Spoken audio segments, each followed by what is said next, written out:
కోరుకున్నటువంటి స్త్రీ మీకు సొంతం కావాలి అంటే మీ మాట వినకుండా, మీ మాట లెక్క చేయని ప్రేమికురాలు దూరమైనా, భార్య దూరమైనా, మీకు అనుకూలంగా లేకపోయినా ఆ యొక్క వ్యక్తిని జీవితాంతం మీకు వశులుగా చేసుకోవాలి అంటే ఈ యొక్క తంత్రం చేయండి.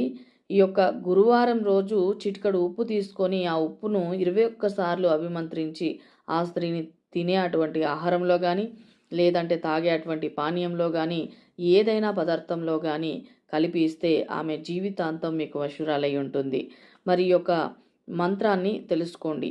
ఓం భగవతి భగభగదాయిని అమూకిం మమ వశం కురుకురు స్వాహ. అమూక్యం అని ఉన్న చోట, మంత్రంలో ఎక్కడైతే అమూక్యం ఉందో అమూక్యం అని ఉన్న చోట ఆ యొక్క స్త్రీ పేరును చేర్చి పఠించాలి. మరి ఈ మంత్రాన్ని గ్రహణ సమయంలో 10,000 సార్లు జపిస్తే సిద్ధిస్తుంది. ఆ తర్వాత ఏ స్త్రీకైనా సరే గురువారం రోజు చిటికెడు ఉప్పును తీసుకొని అదే మంత్రంతో 21 సార్లు మంత్రించేస్తే మీ వశురాలవుతుంది.